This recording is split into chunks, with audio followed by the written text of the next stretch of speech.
Hello everyone, how are you? Well, so very good evening and welcome to the class. In today's class, what we are going to discuss, we are dealing with the chapter calorimetry and heat transfer. We are already done with calorimetry part, and in heat transfer also we did conduction part almost. So today in the class, first we will go through the revision thing, and then we will start with the rest topics that we will see later. Okay. So let's start. कल के class में हमने क्या पढ़ा था? So law of calorimetry हमने पढ़ा था. लॉ ऑफ कैलोरीमेट्री क्या होता है? ये क्या कहते हैं? Calorimetry is what? Measurement of heat thing, right? And calorimeter was the instrument जिसके अंदर हम लोग हीट ट्रांसफर के प्रोसेस को रीड कर रहे थे. Done. And law of calorimetry is like कि सपोज कर लो there is a water in the tank, and the tank is like this, and it has water. Its temperature is T1 degree centigrade, and what you are doing, you have a piece of ice. ठीक है, इसको ice मान लो, and its temperature is something T2 degree. Now what you are doing, you are adding ice to the water. What will happen? ice के पास कम temperature होगा water से. ठीक है, यहाँ पे जो T1 है वो ग्रेटर देन 0 डिग्री है, और T2 जो है वो तुम्हारा less than 0 degree. Okay, so definitely T1 is greater than T2, and in this case what will happen, जो ज्यादा गर्म है, हमने पढ़ा है कि हीट का ट्रांसफर कैसे होगा. यहाँ पे हायर टेम्परेचर से लोअर टेम्परेचर है ना, हीट ट्रांसफर वैसे ही होता है. सो हाई टेम्परेचर से लो टेम्परेचर की तरफ हीट फ्लो करेगा, यानी कि वाटर जो है वो कुछ अमाउंट ऑफ एनर्जी लूज करेगा आइस को. Done. So whatever amount of energy is getting lost by water will be equal to amount of energy getting gained by ice. So amount of energy. So law of calorimetry क्या कहता है? Law of calorimetry ये कहेगा कि amount of heat released by water. Water यहाँ पे energy क्या करेगा, हीट क्या करेगा, रिलीज करेगा, will be equal to amount of heat absorbed by ice. So एक रिलीज करेगा और दूसरा अब्सॉर्ब करेगा, सच दैट इन दोनों का अमाउंट क्या होने वाला है, इक्वल होने वाला है. And this is your what, this is your law of calorimetry. Okay, now next topic is what, next topic हमने पढ़ा था mode of heat transfer. Heat transfer के कितने तरीके थे? हमने पढ़ा था 3 तरीका है हीट को ट्रांसफर करने का. एक होता है कंडक्शन, दूसरा है कन्वेक्शन, और तीसरा क्या है, रेडिएशन. ठीक है, सो कंडक्शन मेथड को हमने एक्सटेंसिवली पढ़ा था. कंडक्शन में क्या होता है, हीट ट्रांसफर बाय कांटेक्ट होता है, यानी कि दो बॉडीज को कांटेक्ट में होने चाहिए, वो हीट ट्रांसफर बाय कंडक्शन. ठीक है, अब देखो यहाँ पे बॉडी ए ले लो और यहाँ पे बॉडी बी ले लो, ये T1 ले लो, ये T2 ले लो. T1 is greater than T2, then what will happen? Heat will flow from A to B. ठीक है, कुछ ऐसा होगा. सो इस केस में एक्चुअली मैटर के ट्रांसफर से हीट का ट्रांसफर नहीं होता, यानी कि जब A से B में हीट जा रहा है तो इसका ये मतलब नहीं है कि A का जो एटम्स है वो B की तरफ जा रहा है. Only energy will flow through vibration of adjacent atoms. Okay, so this will happen. Convection में क्या होता है? कन्वेक्शन में एक्चुअली हीट, जैसे देख लो, अगर तुम्हारे पास एक, या फिर इस टॉपिक को हम आज पढ़ेंगे देखेंगे, तो चलो कन्वेक्शन और रेडिएशन को आगे देखते हैं. ठीक है, कंडक्शन में हमने और क्या पढ़ा था कि अगर हमारे पास सपोज कर लो ये एक रॉड है. ठीक है, ये ए एंड है रॉड का, ये बी एंड है, ये एल लेंथ है रॉड का, और area of cross section of rod ये है, ये इसका एरिया ऑफ क्रॉस सेक्शन का वैल्यू ए मान लो. ठीक है, और जो एंड ए है रॉड का वो T1 टेम्परेचर पे मेंटेन्ड है, और एंड बी कितने टेम्परेचर पे मेंटेन्ड है, T2. So in this case what will happen, T1 is greater than T2. ठीक है, and heat will flow from A to B in that case, A point to B point, क्योंकि तुम्हारा temperature कहाँ पे ज्यादा है, A point पे ज्यादा है. सो हीट हमेशा फ्लो करेगा high to low temperature, and amount of energy, heat energy flowing per unit time is equal, is directly proportional to temperature difference. हमें ये पता चला था, और क्या पता चला था हमें, H by T जो होगा वो तुम्हारा directly proportional to area of cross section, मैंने रीजंस भी बताए थे, है ना, और इनवर्सली प्रोपोर्शनल टू लेंथ। और इन सबको जब आप कंबाइन करोगे तो कॉम्बिनेशन क्या होगा, हम लोग लिखेंगे heat current H by T is equal to A delta T divided by L, ठीक है। And this is equal to, और प्रोपोर्शनैलिटी कांस्टेंट को क्या लिखने वाले थे, K। This is the thermal conductivity of material, यानी कि ये मटेरियल सपोज कर लो कॉपर का बना हुआ है, तो कॉपर का एक थर्मल कंडक्टिविटी का वैल्यू होता है, उसको यहाँ पुट करेंगे, ठीक है। एक चीज मैं तुम लोगों को यहाँ पे जो नहीं बताई थी वो मैं अभी डिस्कस करूंगी, वो ये है कि जैसे मैंने यहाँ पे क्या बोला, मैंने ये बोला कि ये रॉड है, इसका कुछ एरिया ऑफ क्रॉस सेक्शन है, कुछ लेंथ है, इस पॉइंट का टेम्परेचर T1 है, इसका T2 है, such that T1 is greater than T2।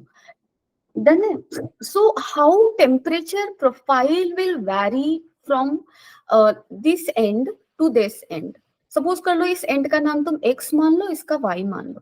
सो अगर तुमसे कोई पूछता है कि temperature profile along the rod क्या है, रॉड का एक एंड का टेम्परेचर T1 है, दूसरे एंड का टेम्परेचर T2 है, बट इन द मिडिल और anywhere along the rod what will be the value of temperature. So in general जैसे देखो यहाँ पे टेम्परेचर, अगर मैं ये टेम्परेचर का लाइन बनाऊं तो यहाँ पे टेम्परेचर T1 है ना, और यहाँ पे T2 है। T2 तुम्हारा क्या है, T1 से छोटा है, इसलिए मैं छोटा लाइन यहाँ पे वर्टिकल बना रही हूँ, क्योंकि जो मैंने लाइन बनाया है वो बेसिकली क्या है, टेम्परेचर की मेजरमेंट को बता रहा है, ठीक है। सो T1 हायर T2 लोअर, इसलिए मैंने यहाँ पे जो लाइन बनाया है y के एंड पे वो छोटा है। So this is representing temperature profile of ends. What will be in the middle? So it is observed that what will happen, जैसे जैसे ही तुमने x एंड को T1 टेम्परेचर पे रखा और y एंड को T2 टेम्परेचर पे मेंटेन कर दिया, उसके बाद क्या होगा, जैसे कल मैंने क्लास में तुम लोगों को बताया था कि जब कंडक्शन होता है तो कंडक्शन में होता क्या है, यहाँ पे अगर ये रॉड है तो इसका जो T1 से क्लोज एटम है, ये एटम क्लोज है T1 से, तो वो सबसे पहले हीट होगा, डन। एंड हीट गेन करने के बाद वो वाइब्रेट करता है क्योंकि इसकी एनर्जी बढ़ गई है, और जब ये एटम वाइब्रेट करेगा तो इसका क्या होगा, वो अपने वाइब्रेशन को नेक्स्ट एडजेसेंट एटम को ट्रांसफर करेगा। सिमिलरली ये भी अपने एडजेसेंट एटम को क्या करेगा, ट्रांसफर करेगा, और इस तरह से हीट कहाँ तक पहुंचेगा, यहाँ तक। लेकिन एक चीज तुम ध्यान से सोचो कि वॉट एवर हीट यहाँ, whatever temperature this atom is getting reason to, कहने का मतलब कि जो पहला एटम है उसका जितना टेम्परेचर बढ़ रहा है वो ऑलमोस्ट T1 टेम्परेचर के बराबर होगा। क्या सेम टेम्परेचर तुम्हारा थर्ड एटम का बढ़ेगा? नहीं, क्योंकि वो वाइब्रेट कर रहे हैं, ठीक है, वाइब्रेशन की वजह से एनर्जी का ट्रांसफर हो रहा है, डन। एंड ग्रेजुअली क्या होगा, एटम 1 हीट हुआ, एटम 2 हीट होगा, 3 हीट होगा, लेकिन 3 के पास इतना कौन सा हीट आएगा, जैसे एटम 1 को हीट मिला, वो वाइब्रेट हुआ, तो वाइब्रेट होने में कुछ एनर्जी उसने कंज्यूम कर लिया, अब वो 2 के पास पहुंचा, कितना, जितना 1 के पास पहुंचा था उससे कम, सिमिलरली थर्ड के पास। सो ऐसा कहने का मतलब ये है कि एटम 1 और एटम 3 का टेम्परेचर सेम नहीं होगा, they will have different temperatures profile. And how different, so देखा ये गया है कि एंड 1 से एंड 2 तक जो टेम्परेचर ग्रेडियंट है, that is temperature change per unit length dt by dx, वो क्या होता है तुम्हारा, वो लीनियर होता है, ऐसा, यानी कि लीनियरली टेम्परेचर घटेगा T1 से T2 तक, ठीक है। सो यहाँ के एटम का टेम्परेचर कुछ और है, यहाँ का कुछ और है, यहाँ का, यहाँ का, यहाँ, यहाँ। अब चलो मैं इसको पहले ड्रॉ कर लेती हूँ, सारे सब एटम्स तो बहुत सारे होंगे, बट मैंने इतने ही ड्रॉ किए, ठीक है, सारा तो मैं ड्रॉ कर नहीं सकती, ओवर। अब यहाँ पे तुम ध्यान से देखो, मैंने क्या चीज बोला था, मैंने ये बोला कि पहला एटम जो है वो एनर्जी लिया, कुछ खा गया, वो वाइब्रेट करने में, रेस्ट सेकंड एटम को भेजा, वो भी वाइब्रेट किया, वो भी कुछ खाया, उसके बाद थर्ड को भेजा, तो इससे क्या समझ में आ रहा है, इससे ये समझ में आ रहा है कि जितना हीट इसको यहाँ पे मिला उतना हीट यहाँ तक पहुंचा नहीं, ठीक है। और ये प्रोसेस कब तक होगा, जब तक स्टेडी स्टेट को रीच नहीं करोगे। स्टेडी स्टेट का क्या मतलब होता है यहाँ पे हीट ट्रांसफर के केस में, तो स्टेडी स्टेट का मतलब ये होता है कि वो टाइम जब सारे एटम्स उस टेम्परेचर तक पहुंच चुके हैं जहां तक उन्हें पहुंचना है, यानी कि एटम 1 का T1 है, एटम 2 का ये टेम्परेचर है, एटम 3 का ये है, एटम 4 का ये है, 5 का ये, 6 का ये, 7 का ये, 8 का ये, 9 का ये। यानी कि जब ये टेम्परेचर सारे atoms along the length atoms का हो गया है तो ये स्टेडी स्टेट हो गया। अब इन एटम्स का टेम्परेचर चेंज नहीं होगा। चेंज नहीं होगा टेम्परेचर मतलब जो भी हीट यहाँ से जाएगा वो सारा का सारा हीट यहाँ तक पहुंचेगा, ठीक है। So for steady state we write this formula, rate of heat flow. So H by T amount of heat starts flowing from the T1 end and same amount of heat reaches to the T2 end. और इसलिए ये formula कहाँ true है, steady state में, before steady. और steady state पहुंचने में बहुत टाइम नहीं लगता, ये बहुत जल्दी हो जाता है, ठीक है। So before steady state this formula is not true. उसके पहले क्या हो रहा है, उसके पहले एटम्स अपने टेम्परेचर को रिक्वायर्ड स्टेट में पहुंचा रहा है, डन। एंड टेम्परेचर प्रोफाइल कैसा होगा, ऐसा लिनियरली चेंज करेगा। So this was all conduction thing happening if you consider heat flowing through the rod, okay. अब ध्यान से देखो, कल के क्लास में भी मैंने स्टार्ट किया था, मैंने ये बोला था कि जो रॉड्स हैं वो सीरीज में हो सकते हैं या पैरेलल में हो सकते हैं, बोला था ना मैंने। अब यहाँ पे देखो, मैंने दो रॉड लिया। अब कल की क्लास में मैंने ये भी बोला था कि तुम इसको रजिस्टर्स की तरह ट्रीट करो। तो करंट के केस में हमने क्या पढ़ा है, करंट के केस में हमने पढ़ा, 10th क्लास में तुम लोग पढ़े होगे कि अगर अगर दो रजिस्टर्स में, sorry this is not how we make registers. So अगर दो रजिस्टर्स ऐसे कनेक्टेड है ना, और तुमने इसको सर्किट से कनेक्ट सॉरी बैटरी से कनेक्ट कर दिया, करंट फ्लो हुआ। अब देखो, जो करंट R1 के थ्रू जाएगा वही R2 के थ्रू जाएगा, वही R3 के थ्रू जाए, R3 के क्रॉस जाएगा। सो सारे रजिस्टर्स के क्रॉस करंट सेम है, और रजिस्टर्स क्या है, एंड टू एंड कनेक्टेड है। कैसे, जैसे यहाँ पे देख लो, ये एंड 1 मान लो, ये 2, ये 3, ये 4। सो रजिस्टर R1 का दो एंड क्या है, 1 2, R2 का दो एंड क्या है, 2 3, और 2 क्या है, कॉमन है R1 और R2 में। So they are end to end connected. लेकिन 1 और 3 मतलब दोनों एंड नहीं कनेक्टेड है आपस में, एक एंड कनेक्ट है, यानी कि एंड टू एंड कनेक्शन है। And this is series combination, जहां पे सेम अमाउंट ऑफ करंट क्या होगा, फ्लो करेगा। सो ये सीरीज है। और हमने करंट का वैल्यू क्या लिखा है, potential difference by R equivalent. यानी कि करंट क्यों फ्लो करता है, पोटेंशियल डिफरेंस की वजह से। और मैंने कल की क्लास में बताया था कि हीट करंट क्यों फ्लो करता है, टेम्परेचर डिफरेंस की वजह से। सो अगर if you have to establish parallels between heat current and charge current, दोनों के बीच में अगर पैरेलल्स ड्रॉ करने हैं, तुम्हें समानता बतानी है, तो V किससे रिप्लेस हो रहा है, टेम्परेचर डिफरेंस से। चार्ज करंट फ्लो होता है पोटेंशियल डिफरेंस की वजह से, हीट करंट टेम्परेचर डिफरेंस की वजह से। और यहाँ पे रेजिस्टेंस क्या होता है, आर, और यहाँ पे रेजिस्टेंस क्या होगा। तो हमने हीट करंट का फॉर्मूला पढ़ा था, क्या ये पढ़ा, डेल्टा टी बाई क्या लिखोगे, यहाँ पे के ए था, सो एल बाई के ए, ठीक है। So it seems like something delta T by R, है ना, temperature difference by resistance. And this is your thermal resistance L by K। So this is L by K।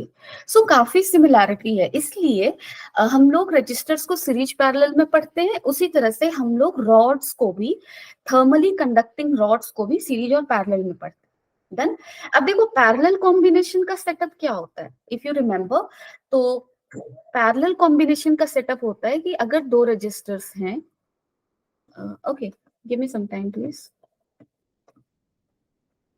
तो let's take two registers, एक register ये है, ठीक है, इसका and 1 हो गया, ये 2 हो गया, और दूसरा रजिस्टर ऐसे है, इसका भी दोनों का एंड सेम है 1 एंड 2। सो इस तरह के कॉम्बिनेशन को क्या कहते हैं, पैरेलल कॉम्बिनेशन। और पैरेलल कॉम्बिनेशन में तुम जब ऐसे करोगे तो तुम्हें क्या दिख रहा है, यहाँ से करंट आ ही जाएगा, करंट तो सेम नहीं होगा दोनों रजिस्टर्स में, है ना। अगर R1 R2 सेम नहीं, चलो उसके टेक्निकलिटीज में नहीं जाते हैं, बट ऐसे देखते हैं कि करंट यहाँ पे डिवाइड होगा। सो वी कांट से कि जितना करंट इधर जाएगा उतना ही इधर जाएगा, नहीं, I1 गया I2, so current is not same. What is same here, potential difference. जैसे इस पॉइंट का कुछ पोटेंशियल होगा, 2 पॉइंट का कुछ पोटेंशियल होगा, है ना। और पोटेंशियल डिफरेंस अक्रॉस R1 क्या होगा, V1 माइनस V2, R2 के क्रॉस भी क्या होगा, V1 minus V2। So potential difference same है। यानी कि जब तुम्हारा पोटेंशियल डिफरेंस सेम होता है तब क्या होता है, रजिस्टर्स सीरीज सॉरी पैरेलल में होता है। उसी तरह से जो थर्मल कंडक्टर्स को देखेंगे, ठीक है, सो थर्मल कंडक्टर्स के क्रॉस जब टेम्परेचर डिफरेंस सेम होगा तो कहेंगे वो पैरेलल में है, और जब थर्मल कंडक्टर्स के क्रॉस हीट करंट सेम होगा तब हम क्या बोलेंगे कि वो क्या है, सीरीज में है, ठीक है। अब यहाँ पे आ जाओ, इस सेटअप में मैंने 2 रॉड लिए हैं, एक का थर्मल कंडक्टिविटी K1 है, एरिया ऑफ क्रॉस सेक्शन हमने दोनों का सेम लिया है, ठीक है। इसका area of cross section A है ना, और इसका भी area of cross section A है, लेकिन दोनों ही डिफरेंट मटेरियल है, दोनों का थर्मल कंडक्टिविटी डिफरेंट डिफरेंट है, और लेंथ दोनों का क्या है, सेम है। अब देखो, फर्स्ट रॉड की अगर बात करो, रॉड 1 की, तो रॉड 1 का एक एंड का टेम्परेचर क्या है, θ1, इसका टेम्परेचर क्या है, θ1, और दूसरे एंड रॉड ए का ये है, इसका टेम्परेचर कितना है, θ2। So temperature difference for rod 1, temperature delta T for rod 1 कितना है तुम्हारा, वो है θ1 minus θ2 if θ1 is greater than θ2। Similarly temperature difference for 2 कितना लिखोगे, θ1 माइनस θ2। क्यों, क्योंकि देखो रॉड 1 का ये एंड है और इसका भी टेम्परेचर, इस पूरे का टेम्परेचर θ1 है तो इसका भी टेम्परेचर θ1 है। सिमिलरली इस पूरे का θ2 है तो ये भी क्या है, θ2 है। सो सेम है, टेम्परेचर डिफरेंस सेम है, तो ये दोनों रॉड का कॉम्बिनेशन क्या दिख रहा है, पैरेलल में है, ठीक है। अब देखो, अब एक चीज ध्यान से देखो, अब सपोज कर लो, just give me 1 second.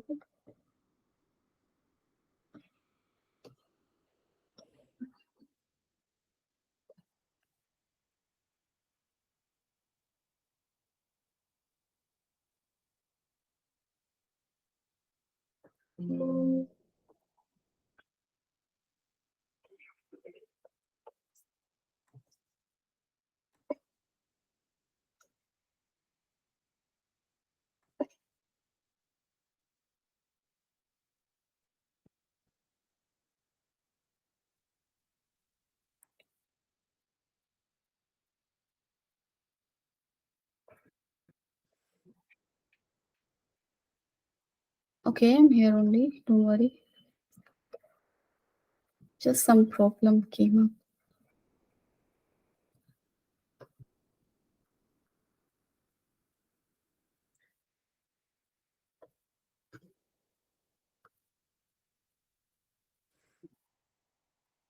Okay.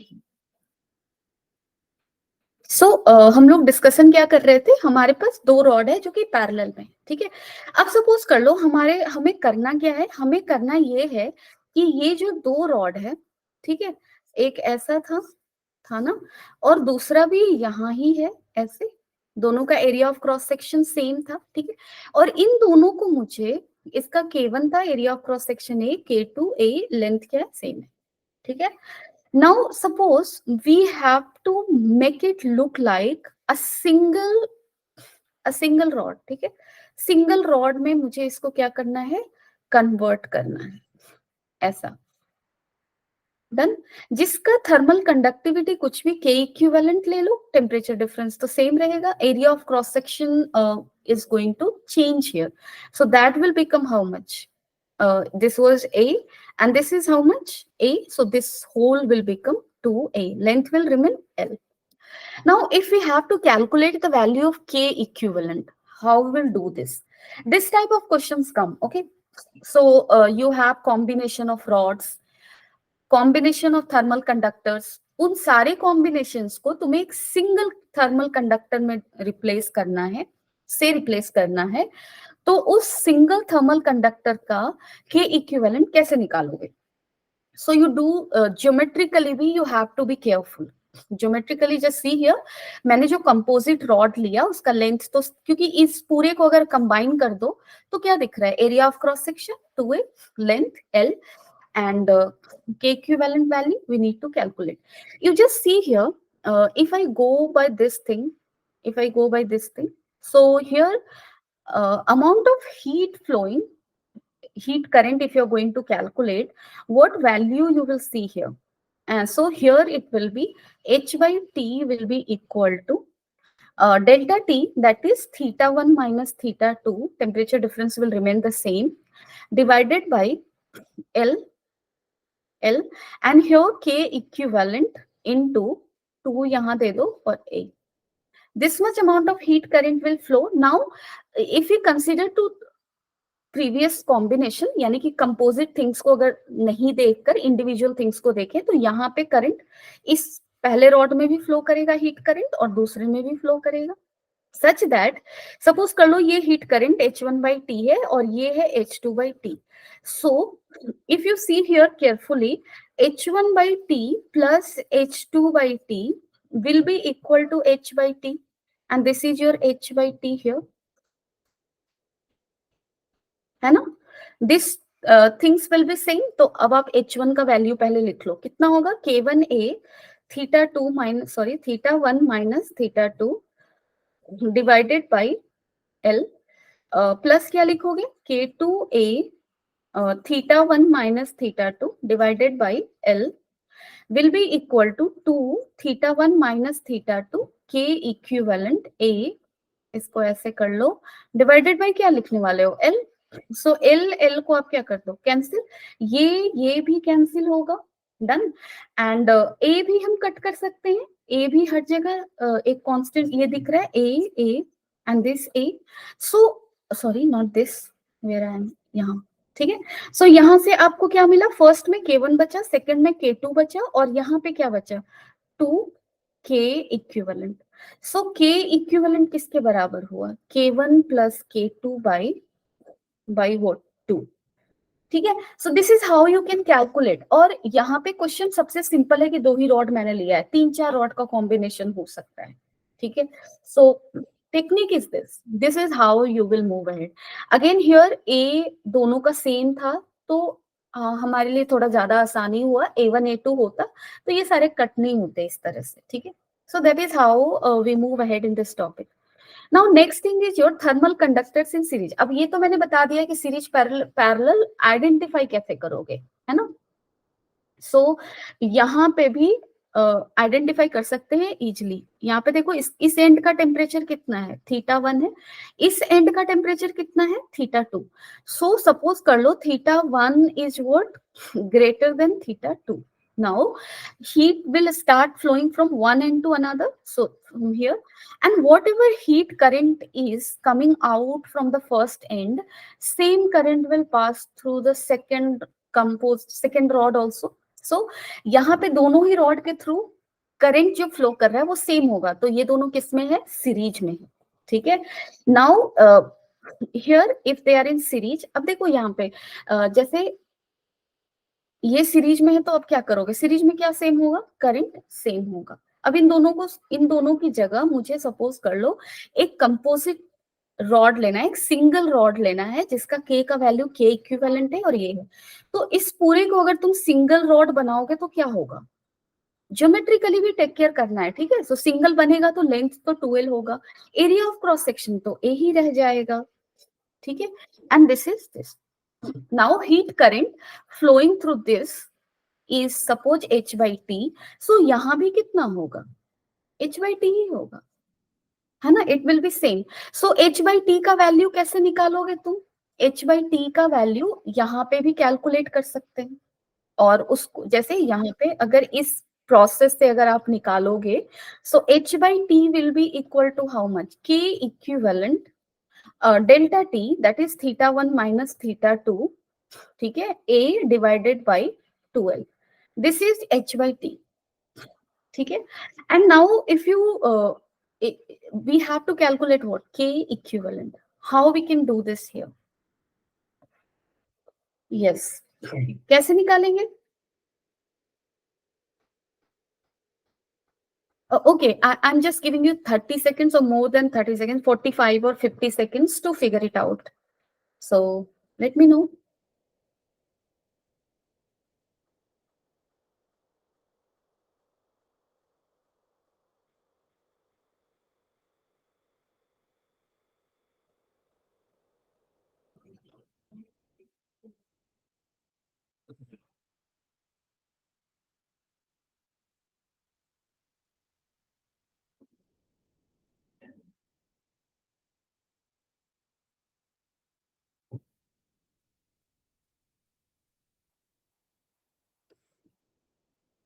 How you will solve it. Okay, so before we move on to this, I will let you know one more thing. जैसे यहाँ पे मैंने बोला था तुम लोगों को पैरेलल कॉम्बिनेशन में जब मैं डील कर रही थी, so I went through all the procedures to solve this question, but since they are in parallel and we know thermal resistance का थिंग, थर्मल रेजिस्टेंस का वैल्यू अगर तुम देखो, अगर पहले का मैं थर्मल रेजिस्टेंस का वैल्यू लिखूं रॉड 1 का, तो R1 का वैल्यू कितना है, मतलब I am doing the same thing with another process, another easier one. So R1 का वैल्यू फर्स्ट से कितना मिलेगा, L बाई K1A. ठीक है. और R2 कितना होगा तुम्हारा, L बाई K2A होगा. और जो R इक्विवेलेंट होगा, R इक्विवेलेंट को क्या लिखोगे, यहाँ पे R इक्विवेलेंट इसका लिखो, वो क्या लिखोगे, L by K equivalent to A, है ना, कुछ ऐसा. अब ये सारे पैरेलल्स में है, 1 और 2 रॉड क्या है, पैरेलल में है, तो R इक्विवेलेंट को क्या लिखोगे, 1 बाई R इक्विवेलेंट लिखोगे, 1 by R1 plus 1 by R2. And if you will solve this thing, you will get the same value of K equivalent. ठीक है. सो सिंपल है, अगर हमने सीरीज पैरेलल का कॉन्सेप्ट यूज किया है तो R इक्विवेलेंट से भी कैलकुलेट कर सकते हैं. So that is more easier process that I missed on. Okay, so इस केस में हम लोग उसी मेथड से चलो करके देखते हैं. सो बहुत ही इजीली हो जाएगा. अब देखो ये दोनों ही सीरीज में है, सो आर इक्विवेलेंट किसके बराबर होगा, सीरीज में है तो क्या लिखोगे, R1 प्लस R2 लिखोगे, है ना. और आर इक्विवेलेंट का वैल्यू कितना लिखोगे, ये लिखोगे आप 2L by K equivalent A. ठीक है. और R1 कितना लिखोगे, L by K1A.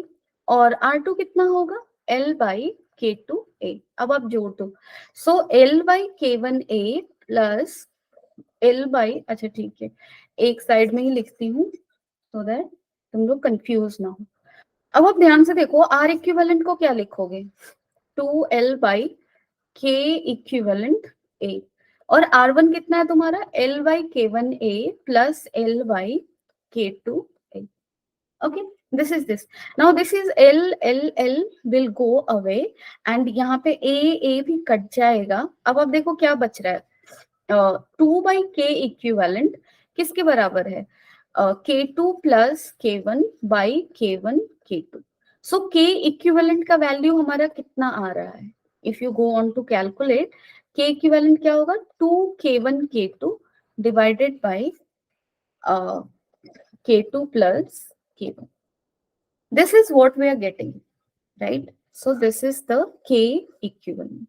Okay. So this is how we deal with this thing, conduction में. And this topic was very important, exam point of view से. Okay. Now just one basic question, why some cooking pots have copper coating on the bottom? जैसे ये सारे जो pots होते हैं ना, cooking pots होते हैं, उसके bottom में copper का coating होता है, क्यों होता है?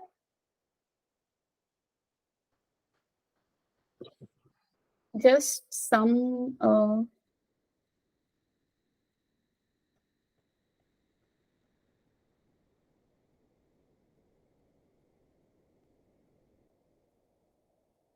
Okay. So here what is happening, जैसे तुम जब बर्नर पे रखोगे इस पॉट को, तो जो पॉट का बॉटम है इसको गुड थर्मल कंडक्टर होना चाहिए, तभी वो बर्नर से हीट को अच्छे से कंडक्ट करेगा and it will get heated, right. और तभी इसके अंदर जो भी रखी चीजें है वो पक पाएगी.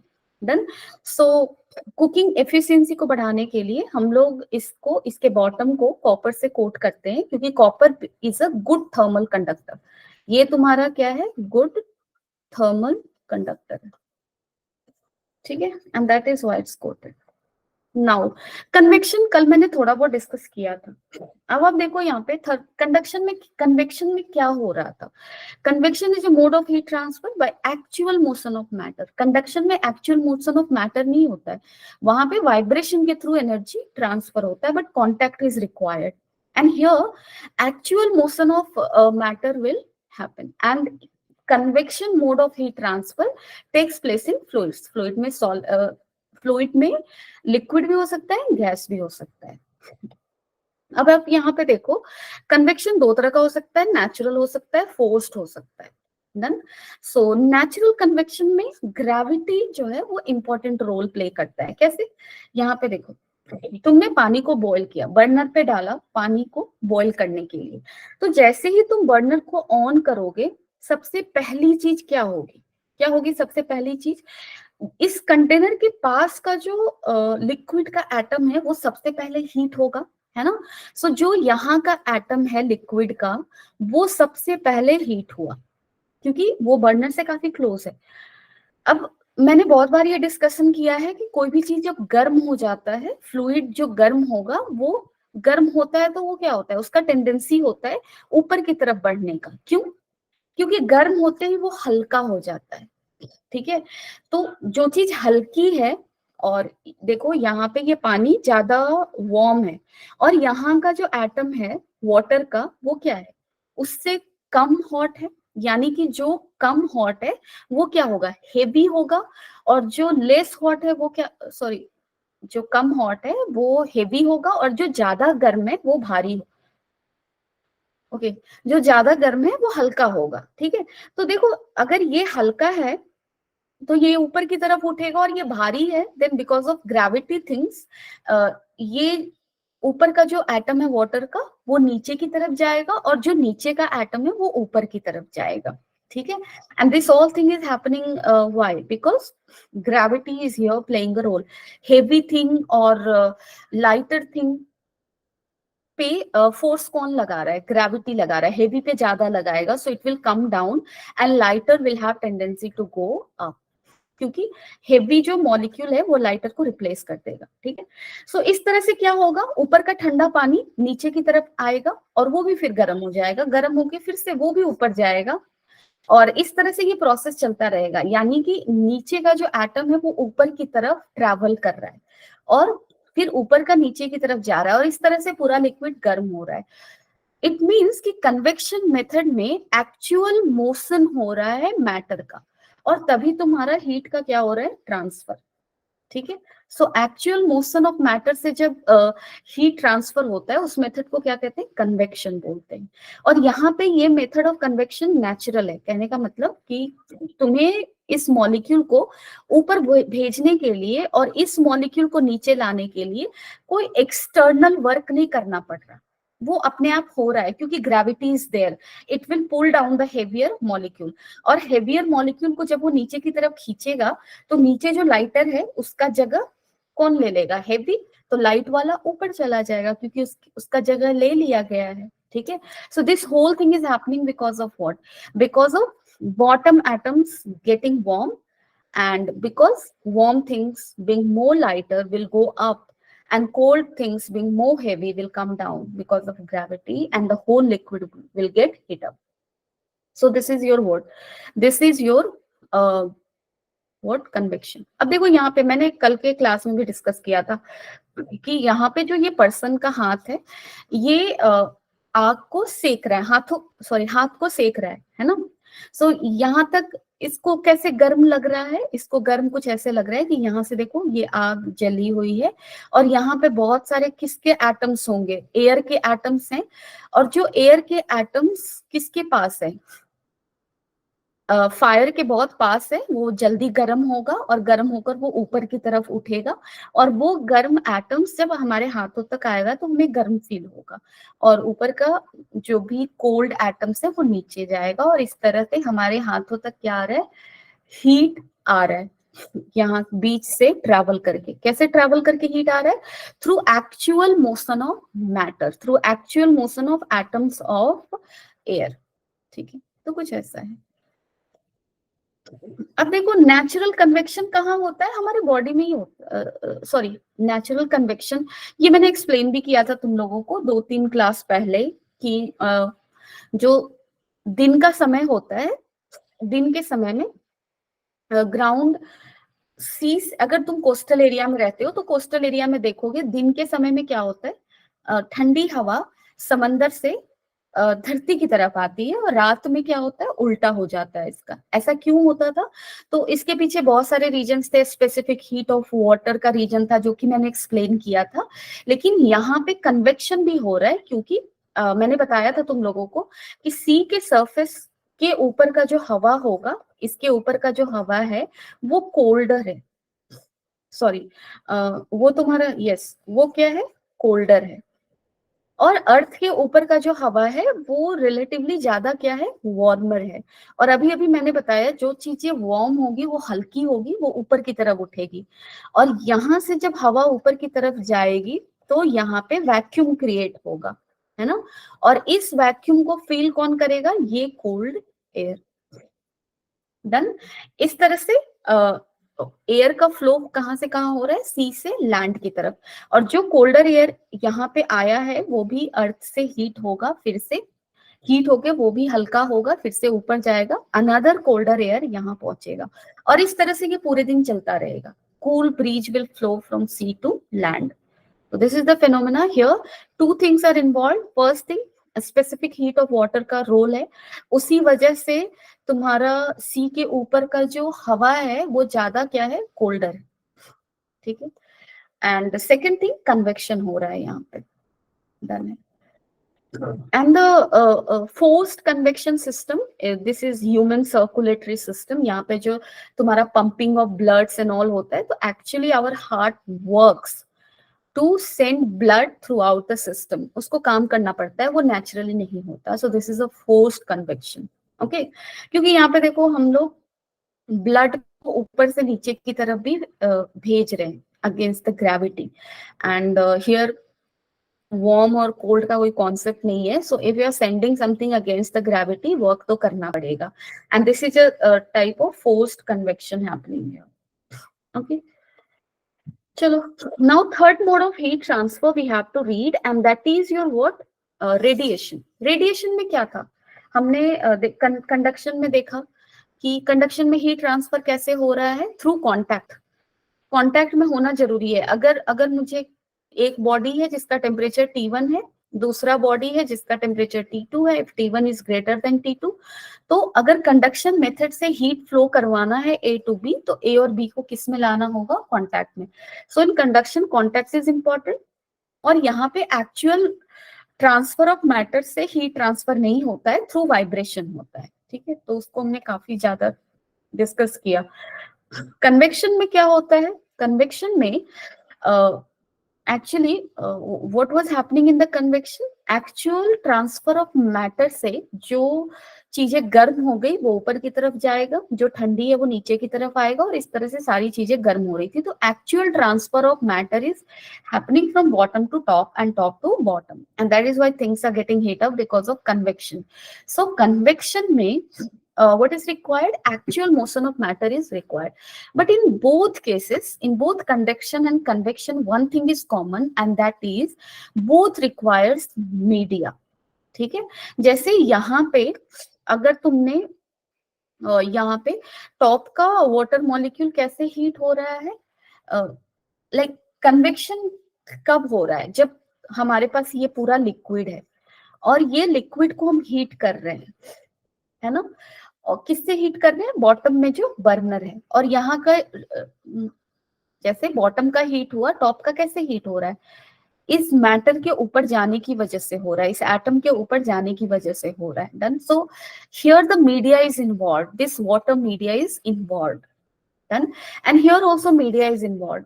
मैंने कहा ना कंडक्शन में हीट ट्रांसफर कैसे होगा? Through vibration. जैसे यहाँ का एटम है, उसको हीट मिला, सो वो हीट अपने एडजेसेंट एटम को भी देगा through vibration. So contact is important both in conduction and convection. There is radiation जहां पे हम ये देखेंगे कि कांटेक्ट का होना जरूरी नहीं है और मीडिया का होना भी जरूरी नहीं है। जैसे कंडक्शन के लिए कांटेक्ट जरूरी था, कन्वेक्शन के लिए मीडिया जरूरी था। जैसे तुमने मीडिया अगर नहीं समझ पा रहे हो क्योंकि इस एग्जांपल से थोड़ा मुश्किल हो रहा है, तो यहाँ पे देखो, इस केस में देखो यहाँ पे क्या हो रहा है, बीच में एयर है, ठीक है, और यहाँ पे ये फायर है। तो ये जो एयर है वही रिस्पॉन्सिबल है कन्वेक्शन मेथड से हीट पहुंचाने के लिए टू द हैंड, है ना। So media is required in case of convection, but in case of radiation no contact, no media. So कैसे होगा वो देखते हैं। So mode of heat transfer without actual movement of source or receiver and also without heating intervening medium, यानी कि ना तो कोई भी मैटर का एक्चुअल मोशन हो रहा है और ना ही कोई मीडिया की जरूरत है, ना ही कोई कांटेक्ट चाहिए। कहने का मतलब तुम सन देख लो और मून देख लो, सॉरी अर्थ ले लो। सो सन से अर्थ तक लाइट आती है ना, और सन से अर्थ के बीच का डिस्टेंस बहुत ज्यादा है, बहुत ज्यादा है ना। और बीच में कुछ ऐसे रीजन भी हैं जो कि तुम्हारा क्या है, वैक्यूम है। कुछ ऐसे रीजन भी है अर्थ और सन के बीच में जो कि वैक्यूम है। डन। और अगर इस लाइट को ट्रैवल करने के लिए मीडिया की जरूरत होती तो लाइट अर्थ तक आता ही नहीं, क्योंकि अर्थ और सन के बीच में बहुत सारे ऐसे रीजन हैं जहां पे वैक्यूम है। डन।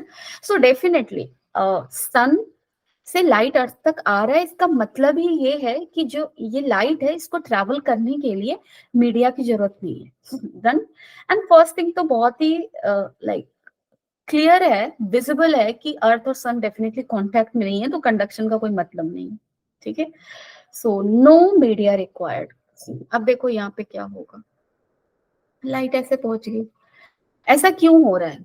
ऐसा इसलिए हो रहा है कि जो रेडिएशन होता है ना, वो रेडिएशन तुम्हारा क्या है, this is a electromagnetic wave, ठीक है।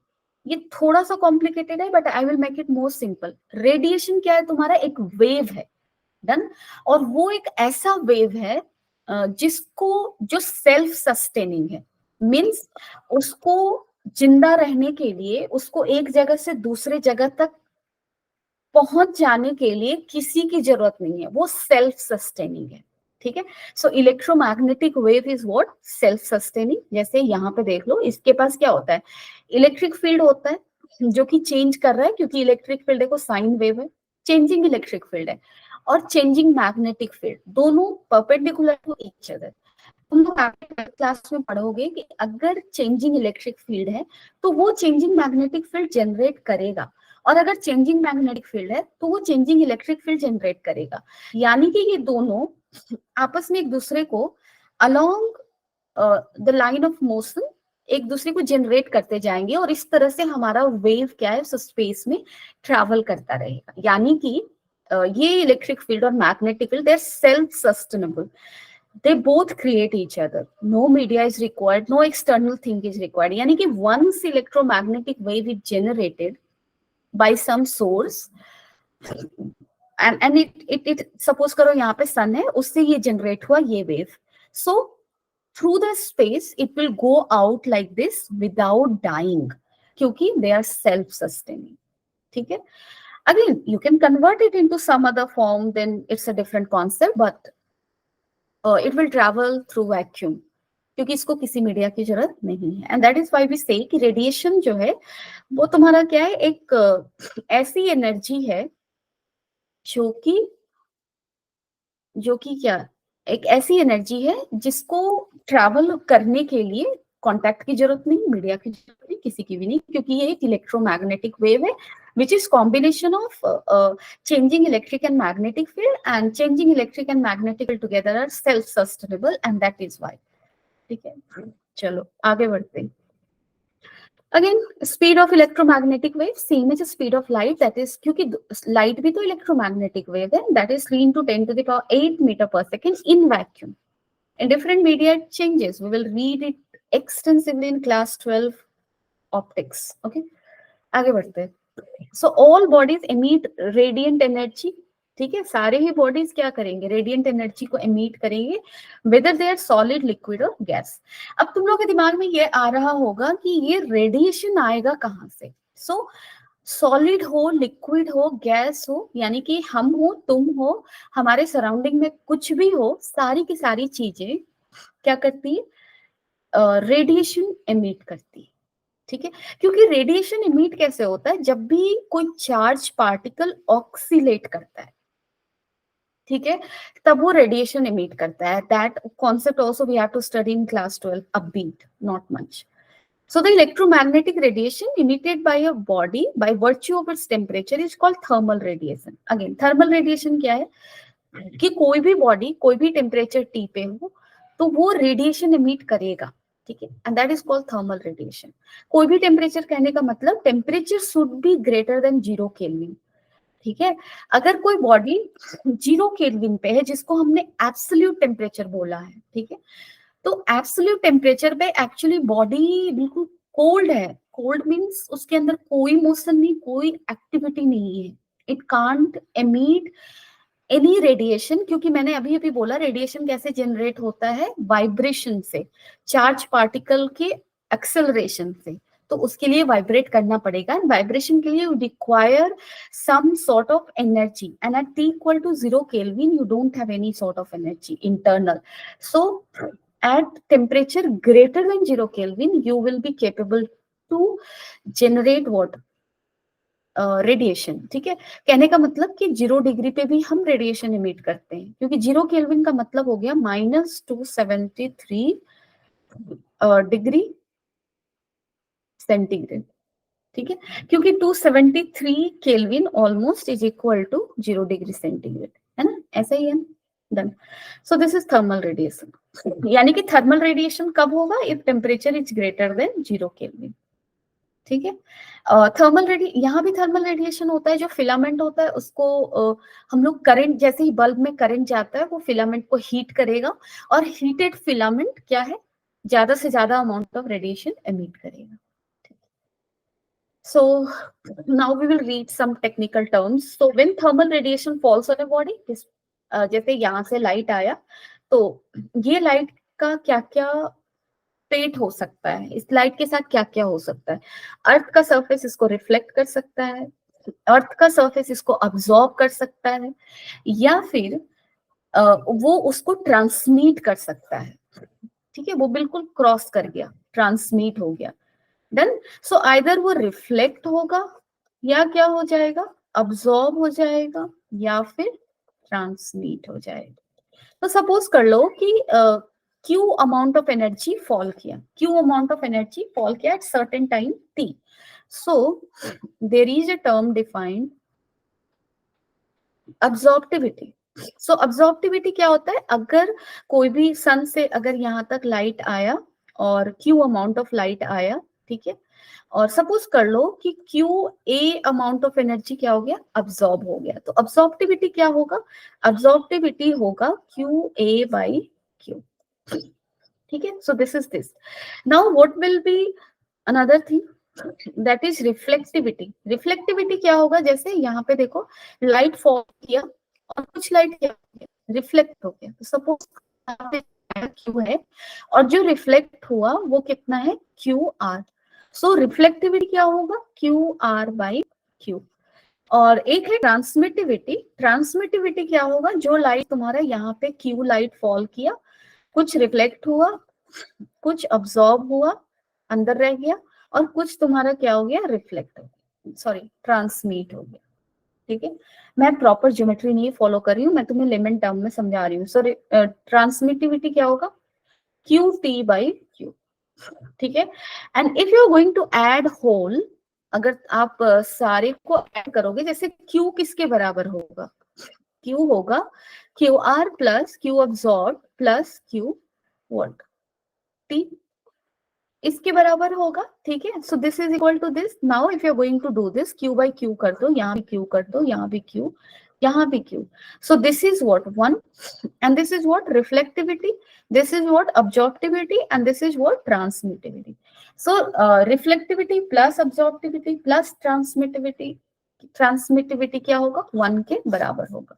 सो ये तो बहुत ही सिंपल सी चीज है जो मैंने बस ऐसे ही समझाया तुम लोगों को, सो दैट आगे की क्लास में जो भी चीजें हम लोग सीखेंगे, emissivity, emissive power, intensity, Boltzmann law and everything, so Kirchhoff's loss of thermal radiation, उन चीजों में ये क्या होगा, हेल्पफुल होगा। ठीक है, so that is why I discuss this for today. This is all, and with one more class, that is of tomorrow, I will finish this topic. Okay, so calorimetry and heat transfer we will get done with. Okay, everyone, take care of yourself. Bye bye, and do read and do solve lots of questions, and don't ever forget to join weekend classes. In those classes we primarily focus on question solving, and which is very much important for you, because we fail to discuss in the weekdays classes where largely we focus on concepts, so that these concepts you can apply on weekend classes. Okay, chalo, bye bye, take care.